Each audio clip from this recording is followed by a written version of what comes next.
নমস্কার, আমি ময়ূক রঞ্জন ঘোষ।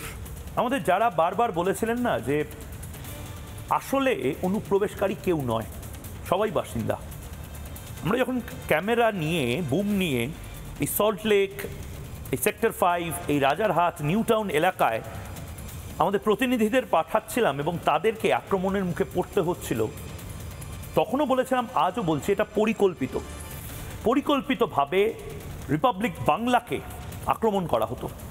পরিকল্পিতভাবে রিপাবলিক বাংলাকে এখনও খবর করতে বাধা দিচ্ছে এবং মিনমিনে মিডিয়া এই খবরগুলো দেখাচ্ছে তো নাই, বরঞ্চ যারা বাধা দিচ্ছে বা তৃণমূল কংগ্রেস যে কথাগুলো বলছে সে কথায় কথা মিলিয়ে, সুরে সুর মিলিয়ে বলে যাচ্ছে সত্যিই তো অনুপ্রবেশকারী কেউ নেই, রোহিঙ্গা নেই। রোহিঙ্গা কেমন দেখতে গো? রোহিঙ্গা কেমন দেখতে? সাতক্ষীরা থেকে, খুলনা থেকে এপার বাংলায় চলে এসে কলকাতার নিউ টাউনে, মধ্যমগ্রামে, রাজারহাটে কারা কারা রয়েছে, কিভাবে লক্ষ্মীর ভাণ্ডার তার টাকা একজন বাংলাদেশি পাচ্ছে, অনুপ্রবেশকারীরা কি করে পিলপিল করে হাকিমপুর বর্ডার দিয়ে ফিরে যাচ্ছে, এই সমস্ত কিছু দুধ কা দুধ, পানি কা পানি আমরা করে দিয়েছি। আমরা দেখিয়ে দিয়েছি যে অনুপ্রবেশ একটি বাস্তব সমস্যা, কিন্তু সেই সমস্যা সমাধানে তৃণমূল কংগ্রেসের কোনো ইচ্ছা নেই। তৃণমূল কংগ্রেস বুঝতে পারছে যে 10 থেকে 12% ভোট তৃণমূল কংগ্রেসের বেরিয়ে যেতে পারে। আমি কিন্তু ইয়ার্কি মারছি না, বিশেষজ্ঞরা বলছে 10 থেকে 12% ভোট তৃণমূল কংগ্রেসের বেরিয়ে যেতে পারে। আর বিজেপি আর তৃণমূল কংগ্রেসের মধ্যে জেতা হারার ফারাকটা 6 থেকে 7% ভোটের। অর্থাৎ এই যে বিভিন্ন বুথে যে যারা ছাপ্পা ভোট দিত, বিভিন্ন ভোটে যাদের নাম ব্যবহার করা হতো, আসলে তারা মরে গেছে, কিন্তু বাংলাদেশিরা এসে ভোট দিয়ে যাচ্ছে। যে বাংলাদেশিদেরকে লাইনে দাঁড় করিয়ে বলা হতো যে তোমরা কিন্তু এখানে থাকতে পারছো শুধুমাত্র তৃণমূল কংগ্রেসের জন্য, তাদেরকে যে ভোট ব্যাংক হিসেবে ব্যবহার করা হতো, সেই গোটা ভোট ব্যাংকটা এখন চলে যাচ্ছে। অর্থাৎ গোটা এলাকা শুধু ফাঁকা হচ্ছে না, ভোট বাক্সও ফাঁকা হচ্ছে। তৃণমূল কংগ্রেসের এখন সবচেয়ে বড় টেনশন সেই জায়গায়। তৃণমূল কংগ্রেস যতই লোকানোর চেষ্টা করুক, এই মধ্যমগ্রাম একটি কেস স্টাডি মাত্র। এরকমভাবে বিভিন্ন মধ্যমগ্রাম থেকে, বিভিন্ন গ্রাম থেকে আমরা প্রতিদিন যে খবরগুলো করছি, আপনারা আমাদের পাশে আছেন বলে আমরা ধন্যবাদ জানাচ্ছি আপনাদেরকে। আপনারা আমাদের পাশে আছেন বলে আমরা মাথা উঁচু করে এই খবরগুলো করে যেতে পারছি, সত্যটা আপনাদের সামনে দেখাতে পারছি। কিন্তু এর পেছনেও একটা বড় পলিটিক্স কাজ করছে। মধ্যমগ্রামে যারা সবচেয়ে বেশি চাপে পড়েছিল, সবচেয়ে বেশি সমস্যায় পড়েছিল, তারা কিন্তু প্রান্তিক ভারতীয় মুসলমান, যাদের চাকরি, যাদের খাবার, যাদের সমস্ত কিছু এই বাংলাদেশিরা কেড়ে নিয়েছিল। তারা কিন্তু বেশি খুশি এবং মমতা বন্দ্যোপাধ্যায়ের টেনশন আরও বেশি হচ্ছে তার জন্য। কারণ ভারতীয় মুসলিমরা বলছে, হ্যাঁ, অনুপ্রবেশকারী বেরিয়ে গেলে আমাদের ভালো। তাদের চোখ খুলছে, তারা দেখছে যে তৃণমূল কংগ্রেস আসলে তাদেরকে, বিজেপি বলে ধনে পাতা বা তেজপাতার মতন ব্যবহার করেছে। আমি জানি না কে কাকে কোন পাতার মতন ব্যবহার করছে, কোনো মানুষ আসলে দুধেল গাই হতে পারে কিনা, তাকে দুধেল গাই বলে ডাকা যায় কিনা, কিন্তু একটা কিছু তো হচ্ছে যার জন্য তৃণমূল কংগ্রেস খুব নার্ভাস হয়ে পড়ছে, খুব নার্ভাস হয়ে পড়ছে। একটি প্রতিবেদন দেখব মধ্যমগ্রামের, এবং তারপর আমাদের প্রতিনিধি এলিনা ঐন্দ্রিলা যে ছবিগুলো তুলে ধরেছে সেগুলো বাংলার মানুষকে দেখাবো। কিন্তু তার আগে এই প্রতিবেদন।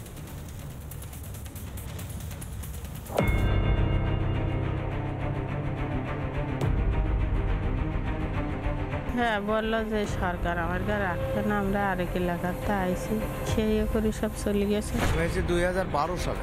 2012 সালে, মানে অনেকগুলো বছর হয়ে গিয়েছে। ভারতে ওই দালালে 5, 6, 10, 15 হাজার টাকা দিয়ে আমি 2 বছর আছি। চোরাইতে দালাল দিয়ে পার হয়েছিল। দালাল দিয়ে পার হয়েছিল। কত টাকা নিয়েছিল তোমাদের থেকে তারা? ওই 12-13 হাজার টাকা নিয়েছিল। এই আটঘরা বস্তি কিন্তু এই মুহূর্তে সম্পূর্ণ ফাঁকা, এবং যেমনটা দেখা যাচ্ছে যে এখানে কেউই নেই। প্রত্যেকটি বাড়িতে রীতিমতো তালা ঝুলছে। আমি এই বাড়িতেও প্রবেশ করেছিলাম, কিন্তু এখন আমরা দেখতে পাচ্ছি সেই বাড়িতেও কিন্তু রীতিমতো তালা ঝুলছে। পর এই যে পর যে যতগুলো ঘর রয়েছে, এই যে এই ঘর প্রত্যেক কটা ঘরেই কিন্তু বাংলাদেশি পরিবার ছিল, তারা কিন্তু এই মুহূর্তে নেই, অর্থাৎ তারা বাংলাদেশে ফিরে গিয়েছে। নিউ টাউনে গজিয়ে ওঠা একাধিক বস্তিগুলি যেখানে গিজগিজ করত অনুপ্রবেশকারীরা, সেখানে এখন বিরাজ করে শ্মশানের নিস্তব্ধতা। এবার মধ্যমগ্রামেও খোঁজ মিলল অনুপ্রবেশকারী বস্তির। জামা কাপড় রয়েছে, পালিশ রয়েছে, ওষুধের সমস্ত আমি জিনিসপত্র দেখতে পাচ্ছি। অর্থাৎ তারা কিন্তু এখানেই বছরের পর বছর ধরে বসবাস করছিলেন এবং এই গোটা এরিয়াতেই কিন্তু বাংলাদেশি যারা ছিল তারা কিন্তু ভরে ভরে ছিল, গিজগিজ করছিল। এসআইআর এর আবহে গোটা ওয়ার্ডটাই কিন্তু একটা গোটা গ্রাম পুরোপুরিভাবে হঠাৎ করে জনমানব শূন্য হয়ে গিয়েছে। একটা গোটা গ্রাম যেন উবে গিয়েছে রাতারাতি। বাড়িতে তালা, যত্রতত্র ছড়িয়ে ছিটিয়ে নিত্য প্রয়োজনীয় জিনিস। কিন্তু যারা থাকতো তারা পালিয়েছে।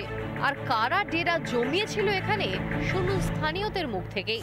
এখানে এইসব মাঠে যা ভরে গেছে সবই তো বাংলাদেশের লোক। এ কি এখানকার লোক? এখান থেকে রাস্তায় উপরে যা আছে সব বাংলাদেশি লোক। এলাকায় পিলপিল করছে অনুপ্রবেশকারী, কিন্তু তা মানতে নারাজ স্থানীয় কাউন্সিলর। ওরা কিন্তু একটাও বাংলাদেশি নেই, সব মানে ওই সুন্দরবনের আমাদের লোক। ওদের এসআইআর হচ্ছে, ওরা সেখানে সব চলে গেছে। ওরা আবার 1-2 মাস পরে আবার এখানে আসবে।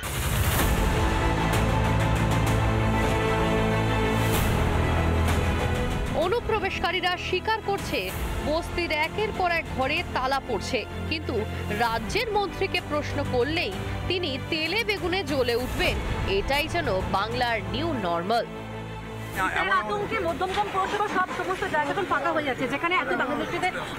এগুলো বেকার, আপনারা এগুলো জোর করে করছেন। বাংলার মানুষ বাংলায় আছে, বাংলার মানুষ বাংলায় ভোট দেবে, বাংলার মানুষ বাংলায় সরকার করবে। অনুপ্রবেশকারীদের মাথায় তৃণমূলের হাত, কটাক্ষ বিরোধীদের। পালাচ্ছে, অনেকেই পালাচ্ছে, আবার অনেককে তৃণমূল বলছে আমরা তো আছি, দেখে নেবো, বুঝে নেবো। কিন্তু 5-7 লাখ পালিয়েছে। আমি বলছি রাখবো কেন? আমার ভাত আর ডাল খাবে কেন? তো ভারতের ভাত ডাল। ভালো খবর সেটা, যারা নিজের ইচ্ছায় চলে যাচ্ছেন সেটা খারাপ কি? তা আমরা তো এটাই বলবো, জলের পোকা জলে যা, আমার স্লেট শুকিয়ে যা।